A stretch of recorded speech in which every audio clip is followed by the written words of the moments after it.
Señor, nuestros corazones.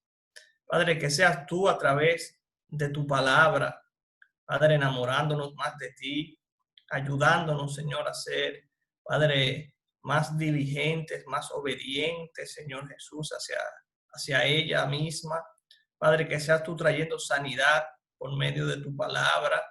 Padre, que seas tú animando a tu pueblo, Padre del cielo, y que nos gocemos, Señor, en el privilegio que tenemos de poder compartir, Señor, tu palabra con libertad. Señor, oramos para que tú nos des entendimiento, nos llenes de sabiduría y que tu Espíritu Santo, Señor, nos lleve a toda verdad. Te lo pido en el nombre poderoso de Jesús. Amén y amén. Gloria a Dios. Bueno, mientras me preparaba para este mensaje, estuve viendo que dentro del mundo de los predicadores, las personas que se dedican a predicar, hay una gran verdad. Ellos dicen que la persona que prepara un sermón tiene que preparar con mucha cautela lo que es la introducción y la conclusión de su mensaje. Ellos dicen que con la introducción tú conquistas el interés del que te escucha y que luego de que tú desarrollas tu mensaje, con la conclusión tú sellas esa palabra predicada. Me puse a investigar y vi que esa misma metodología utilizan incluso los escritores seculares para sus libros, pero también en el mundo del cine. Dicen que una película puede tener todo un desarrollo malo, pero que si empezó bien y terminó bien, hay mucha probabilidad de que al público le guste. Generalmente, cuando a nosotros no nos gusta una película es porque tiene un mal final. Esas películas donde el protagonista muere al final a nosotros no nos gustan. Pero si la película empieza bien, el desarrollo está ahí, término medio y termina bien, la película tiene un alto porcentaje de que a nosotros nos guste, que nosotros digamos que fue una película exitosa. Decir que esto llamó mi atención y me puse a investigar muy rápidamente a la Biblia, a lo que nosotros conocemos como el Sermón del Monte. Y me fijé cuál fue la introducción que Jesús utilizó en ese mensaje y cuál fue su conclusión. La introducción, nosotros la conocemos, es Jesús empieza con las bienaventuranzas. En una ocasión el pastor nos enseñó en un estudio de los miércoles acerca de qué significaba cada una de esas bienaventuranzas. Jesús empieza con bendiciones para un grupo que tiene ciertas características. Luego fui hasta el final para ver con qué concluía el Señor Jesucristo y me fijé que Él concluye todo este sermón con la parábola de los dos cimientos. Y es en base a la conclusión del sermón de Jesucristo que yo quiero predicar hoy en esta noche. Quiero que me acompañe al Evangelio de Mateo, capítulo 7, y vamos a estar viendo desde el versículo 24 hasta el 29, que es donde aparece esta parábola de los dos cimientos. Mateo capítulo 24, capítulo 7, perdón, versículo del 24 al 29. Y en lo que usted lo busca, quiero darle algunos datos para ponernos un poco en el contexto. Como les decía, esta porción de las Escrituras lleva como título el Sermón del Monte, porque dice el capítulo 5 de este mismo Evangelio de Mateo que Jesús vio a la multitud, subió a un monte, se sentó y empezó a enseñarle a esta multitud. Decir que el Sermón del Monte comprende desde el capítulo 5 hasta el capítulo 7 del Evangelio de Mateo. Es extenso. Es uno de los sermones más largos registrados de Jesús y se entiende que es uno de los sermones más importantes predicados, no solo por Jesús, sino por todos los hombres en la tierra. Aunque Jesús trata de diversos temas, de temas muy variados y muy puntuales, encontré una frase que puede resumir bien la enseñanza general o total del Sermón del Monte. Oiga, cómo dice. El Sermón del Monte nos enseña a cómo vivir una vida consagrada y agradable a Dios, libre de hipocresía, llena de amor y gracia y llena de sabiduría y discernimiento. La voy a leer de nuevo. El Sermón del Monte nos enseña cómo vivir una vida consagrada y agradable a Dios, libre de hipocresía, llena de amor y gracia y llena de sabiduría y discernimiento. Y quise traer en esta noche la conclusión del Sermón del Monte, porque como les decía al principio, las dos partes más importantes de un sermón, de una película, de una historia, es cómo empieza y cómo termina. Y les decía que los escritores utilizan sus conclusiones para sellar, para darle fuerza a todo su mensaje. Y qué curioso que Cristo termina su conclusión diciendo, y voy a leer el versículo 24 del capítulo 7, cualquiera pues que me oyere estas palabras y las hace, lo compararé a un hombre prudente que edificó su casa sobre la roca. Descendió lluvia y vinieron ríos y soplaron vientos y golpearon contra aquella casa y no cayó porque estaba fundada sobre la roca. Pero cualquiera que me oye estas palabras y no las hace, le compararé a un hombre insensato que edificó su casa sobre la arena. Y descendió lluvia y vinieron ríos y soplaron vientos y dieron con ímpetu contra aquella casa y cayó y fue grande su ruina. Y cuando terminó Jesús estas palabras, la gente se admiraba de su doctrina, porque les enseñaba como quien tiene autoridad y no como los escribas. Amén.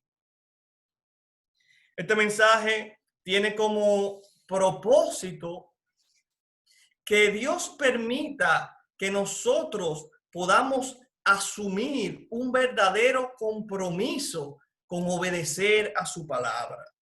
Este texto que acabamos de leer nos enseña, o Jesús nos está enseñando, que no solamente se trata de conocer, que no solamente se trata de manejar la palabra de Dios, sino que el fin de que tengamos este libro en nuestras manos, hermanos, es que nosotros podamos obedecerlo, que podamos conocer cuál es la voluntad de Dios para nuestra vida y que conociéndola podamos obedecerla. Y es precisamente lo que Cristo está hablando aquí, y quiero en el primer punto que veamos esta comparativa que Jesús hace. Él habla de dos individuos. El primer individuo es aquel que está oyendo todo este sermón de Jesús, estuvo sentado ahí escuchando a Jesús palabra por palabra, estuvo prestando atención, recibe el mensaje, pero Jesús dice que luego de que recibe el mensaje, lo asume, lo hace, lo pone en práctica, es decir, obedece a lo que se le está ordenando a través de la palabra predicada por Jesucristo. Y de esto se trata, de obedecer a la palabra de Jesús. Jesús dice que este hombre, él lo va a comparar con un señor que estaba construyendo su casa y edificó sobre la roca. Es decir, que utilizó como cimientos para su casa, que utilizó como zapata para su casa, una roca, una piedra firme encima de ese terreno rocoso, ese terreno sólido, ese terreno difícil de mover. Él decidió edificar su casa, edificar su vivienda. Es muy curioso que una de las partes más importantes en una construcción son los cimientos, son las zapatas. Y es curioso también que nosotros no vemos las zapatas de los edificios. Nosotros no vemos los cimientos de los edificios. Nosotros no pasamos por un vecindario y decimos, wow, qué bonita están las zapatas de esta casa, no se ven. Las zapatas no se ven. Jesús en una ocasión dice, hablando acerca de la oración, que no seamos a sus discípulos como los hipócritas que salen a orar a las plazas en alta voz para que lo escuchen y que digan, wow, qué bien ora él, sino que nos dice, ve, tráncate en tus aposentos, en tu habitación, ponte de rodillas y ahí en lo secreto ora al Padre que él escucha en lo secreto. Y es como parte del humor de Dios que en la intimidad, en las cosas que no se ven, nosotros desarrollemos las grandes fortalezas que nos van a ayudar a perseverar en el camino de fe. Jesús dice, este hombre que escuchó mi palabra, recibió mi mensaje, pero que decidió obedecer, que pudo ponerla en práctica, es un hombre que edificó su casa sobre la roca. Y vino de repente una gran tormenta, vinieron aguas con mucha fuerza, de manera violenta, según lo que Cristo está narrando en su parábola, y que de manera violenta estas aguas azotaron la casa, pero como sus fundamentos eran sólidos, esta casa pudo quedar en pie. Las aguas no pudieron derribar esta vivienda. Y las aguas representan la prueba. Las aguas representan aquello que viene, hermanos, a probar nuestra fe, a probar de qué estamos hechos, a dejarnos ver qué tan sólida, qué tan fuerte está nuestro fundamento. La prueba viene a nuestra vida, es permitida por Dios, no para Él saber, porque Él todo lo sabe, sino para que nosotros nos autoexaminemos, para que nosotros veamos en qué terreno hemos estado edificando. Jesús también dice que una persona que obedece a su palabra es una persona que va a resistir la prueba. Es una persona que va a ser capacitada por el cielo para pasar por la prueba y, valga la redundancia, pasar la prueba. Esto no nos deja fuera del sufrimiento. Jesús no está diciendo aquí que quizás los muros no se movieron, que quizás los muebles adentro no fueron sacudidos. Jesús lo que está diciendo es que la casa siguió en pie cuando las aguas desaparecieron. Así nosotros, hermanos, cuando estamos fundamentados sobre la palabra de Dios, cuando conocemos la palabra de Dios y la obedecemos, la asumimos para nosotros, para nuestro día a día, para nuestra vida cotidiana, no solo para nuestra vida eclesiástica en la congregación, sino que aplicamos la palabra de Dios y la obedecemos en nuestro matrimonio, en nuestra salud, en nuestros negocios y en nuestros estudios. Nosotros contamos con una bendición especial de Dios para perseverar. No estoy diciendo que Dios nos mete en una burbuja para no ser probado, todo lo contrario. Dios lo que está garantizando aquí, Cristo lo que está enseñando aquí es que cuando llegue el momento de la prueba, nosotros seguiremos de pie porque estamos fundamentados sobre la roca. Y la palabra enseña que la roca es el mismo Cristo. Lo que esto nos está diciendo, hermanos, es que si nosotros somos fundamentados en la base de la obediencia a la palabra de Dios, las manos que nos van a sostener no van a ser manos de hombre, manos carnales, sino que van a ser las manos de Dios. Y me gusta decir que a Dios nadie le tumba el pulso. Es decir, que de esas manos nosotros no vamos a ser quitados ni arrebatados. Por otro lado, Jesús dice que aquellos que estaban ahí, también escuchando, igual que el primer ejemplo, estaban sentados bajo la sombra, igual que el primer ejemplo, oyendo lo que él hablaba, pero que no obedecen a lo que él está predicando, a lo que dice su palabra. Él lo compara con un hombre que hizo la misma edificación, pero en vez de edificar sobre la roca, está edificando sobre la arena. La arena tiene la característica de que es moldeable, se maneja más fácil y más con el agua. Nosotros tenemos el ejemplo de cuando vamos a la playa y usted hace un castillo o una figura en la arena, muy cerca del mar, viene una ola, toca esa edificación que hicimos de arena y cuando la ola se retira ya no hay edificación porque el agua se llevó la arena. Miren qué interesante. Jesús está poniendo aquí a dos tipos de personas en las mismas condiciones. Los dos escuchan, los dos están edificando el mismo tipo de edificación, una casa, pero con una diferencia. Uno obedece a lo que escucha y otro decide no obedecer. Jesús dice que va a venir la misma tormenta, va a venir la misma tempestad, va a venir la misma prueba, pero en este caso, la edificación, la vida no va a poder resistir la prueba porque no edificó sobre terreno sólido. Fíjense lo importante, hermanos, de lo que no se ve. Y cuando hablo de lo que no se ve, estoy hablando de nuestra devoción íntima a Dios.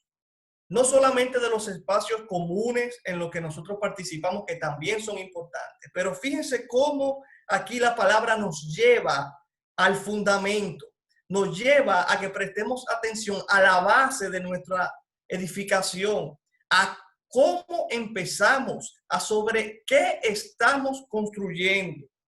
Nuestro tiempo de oración, hermanos, nuestra intimidad con Dios, nuestro tiempo de lectura y de estudio de la palabra en intimidad con Dios. Y el tema principal de lo que estamos hablando hoy, la intención que nosotros tenemos de obedecer a la palabra de Dios. Sería un error rotundo acercarnos a su palabra, crecer en conocimiento de su palabra, aprender metodologías de estudios nuevas acerca de su palabra, solo por el simple hecho de querer tener conocimiento. Hay muchos científicos que se han acercado a las escrituras, han leído, han estudiado las escrituras desde Génesis hasta Apocalipsis, pero lo han hecho con una intención equivocada. Lo han hecho quizás para querer desmentirla, lo han hecho quizás para querer encontrar errores en la palabra de Dios, no lo han hecho con el corazón dispuesto a encontrarse con una genuina verdad y mucho menos para obedecerla. Fíjese cómo el Nuevo Testamento apoya esta idea de no solamente escuchar, sino prestar atención a obedecer.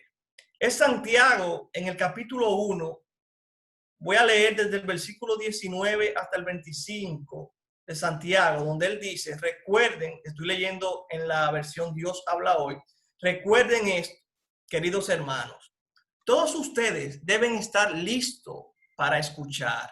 En cambio, deben ser lentos para hablar y para enojarse. Porque el hombre enojado no hace lo que es justo ante Dios.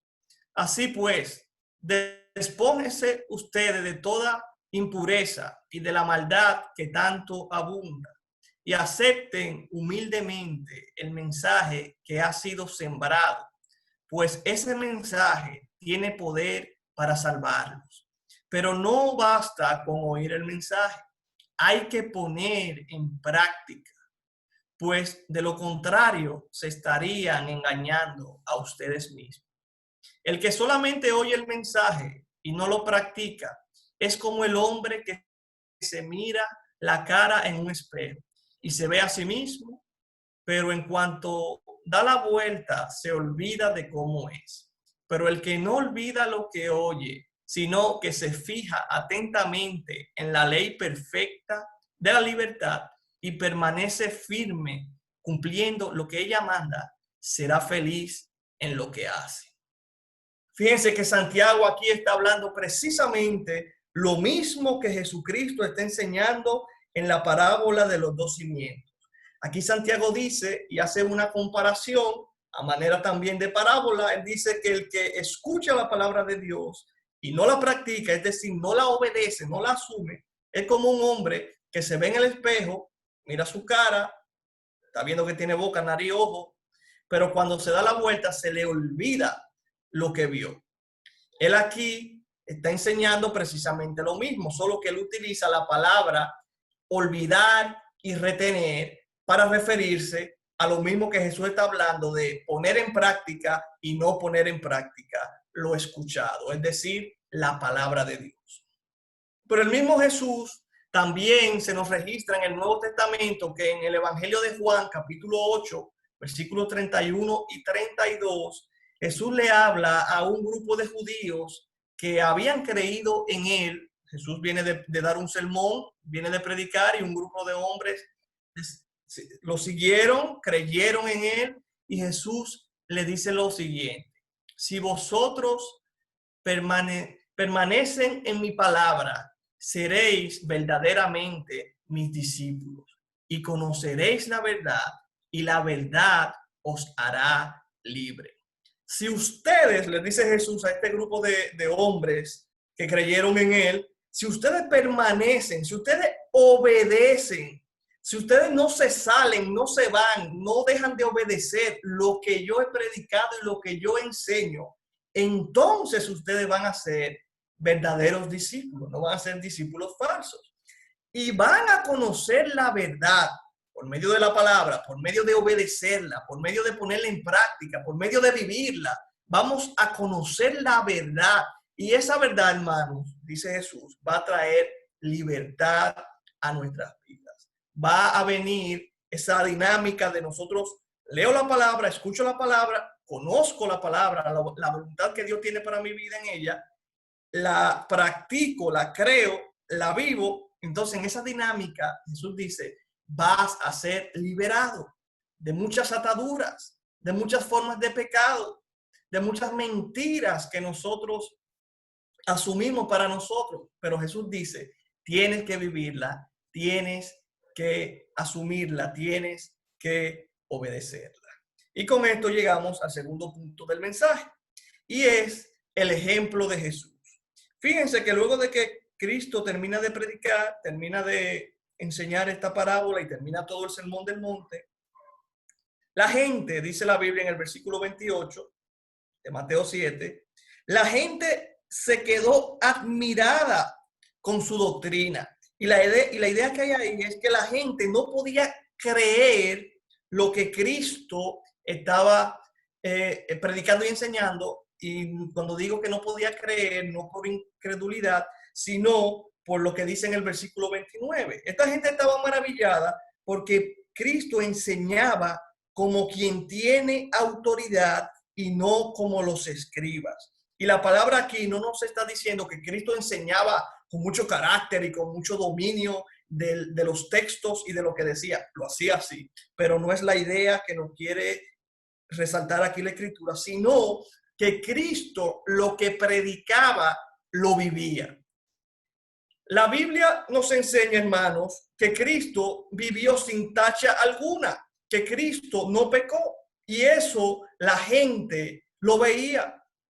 Nosotros lo sabemos, que es fácil para nosotros ver el pecado del hermano, incluso más fácil que el pecado nuestro. Por eso la Biblia dice: antes de tú ver la pajita que hay en el ojo ajeno, mira la viga, mira el pedazo de madera que hay en tu ojo. Entonces el pueblo, la gente que estaba escuchando este mensaje, este sermón predicado por Jesús, estaba analizando, estaba comparando, diciendo: lo que este hombre nos está predicando, nosotros podemos ver que él lo vive, que él se rige por eso, y es de esa autoridad que la Biblia habla aquí, con la que predicaba Jesús. Y miren cómo hace la comparación, que él no enseñaba, que él no predicaba como lo hacían los escribas. Y la Biblia nos dice que los escribas le ponían cargas pesadas al pueblo que ni siquiera ellos mismos podían sobrellevar.